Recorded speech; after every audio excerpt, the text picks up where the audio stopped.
Hello दोस्तों, आज हम देखने जा रहे हैं how to calculate whether the number is even और ऑड। मतलब जो यूजर नंबर इनपुट कर रहा है वो इवन है या ऑड।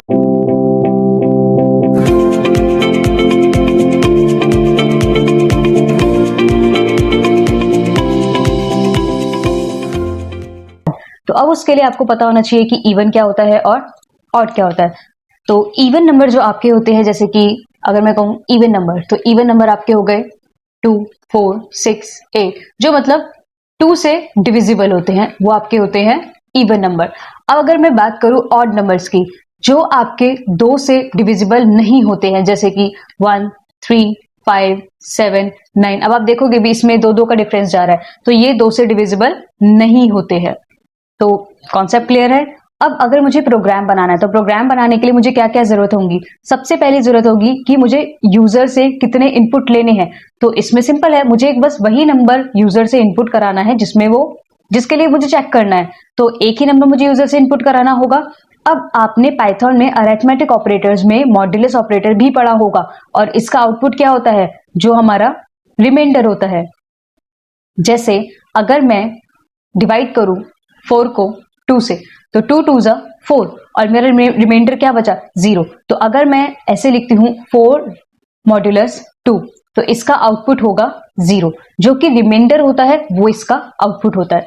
तो अब अगर मुझे लॉजिक लगाना है, तो लॉजिक के लिए जो मेरा नंबर होगा यूजर इनपुट करेगा, मुझे बस उससे मॉड्यूलस कराना होगा 2 से। मैं 2 से ही क्यों मॉड्यूलस करा रही हूं, क्योंकि अगर कोई नंबर 2 से पूरा पूरा डिवाइड हो रहा है तो वो है इवन नंबर, और अगर नहीं हो रहा तो वो है ऑड नंबर। तो अगर जो मेरा नंबर है वो 2 से डिवाइड करने पे रिमाइंडर का आंसर 0 दे रहा है, मतलब इक्वल्स टू 0 दे रहा है, तो इसका मतलब है कि ये इवन है।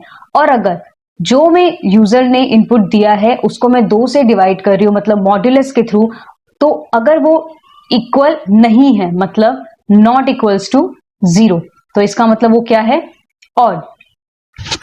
तो अब आप यहाँ पे सिंपल है, हमारा लॉजिक भी हम देख चुके हैं। अच्छा, अब यहाँ पे मैंने 2 इक्वल्स टू साइन यूज किए हैं यहाँ पे।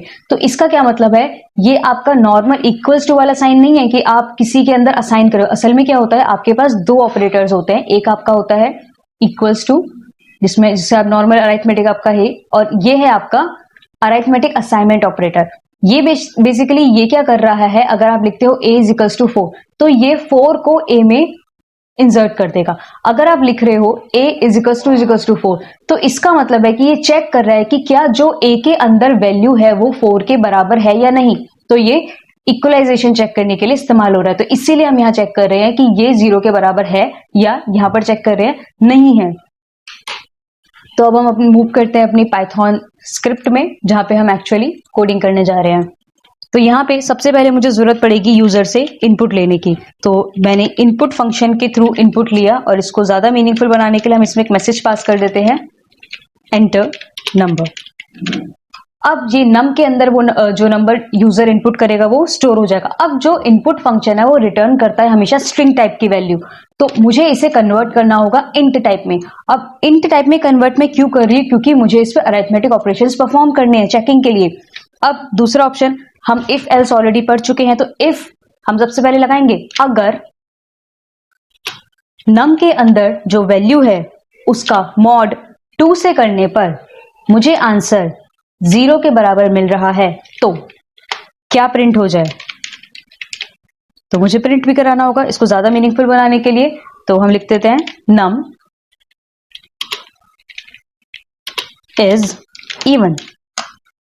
ओके, अगर ये गलत होता है, तो मतलब अगर जो मैंने इफ के अंदर कंडीशन लिखी है वो फॉल्स हो जाती है, तो क्या होगा, तो ये मूव करेगा एल्स पार्ट में। एल्स क्या प्रिंट हो जाना चाहिए, एन, मतलब मेरा नम इज ऑड।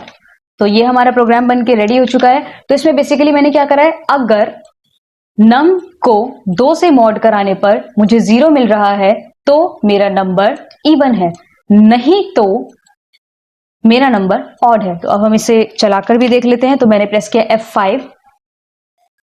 तो अब आप यहां साइमल्टेनियसली प्रोग्राम भी देख लीजिए, और यहां मेरा ये चल भी रहा है। तो यहाँ अब मैं इसमें लेट्स से मैंने दिया 2, तो आंसर क्या आना चाहिए? 2 इज इवन। अब मैं दोबारा इसे रन करती हूँ अगर, अब मैं इसे कोई ऑड नंबर देती हूँ 5, तो ये क्या होगा? 5 इज ऑड। तो हमारा जो प्रोग्राम है वो बिल्कुल इजीली और बिल्कुल परफेक्टली वर्क कर रहा है। तो आज के लिए इतना ही दोस्तों, होपफुली आपको ये वीडियो समझ आ गई होगी। तो अगर अब आपको ये वीडियो पसंद आई है तो मेरे चैनल को सब्सक्राइब जरूर कर दीजिए। और भी ऐसे ही वैल्यूएबल अगर आपको क्वेश्चंस चाहिए प्रैक्टिस के लिए, तो मैंने ऑलरेडी इस प्लेटफॉर्म पे काफी सारे डाले हुए हैं, आगे भी मैं अपडेट करती जा रही हूँ। तो इस वीडियो को लाइक भी कर दीजिएगा और शेयर भी कर दीजिएगा। तो आज के लिए इतना ही दोस्तों, थैंक यू।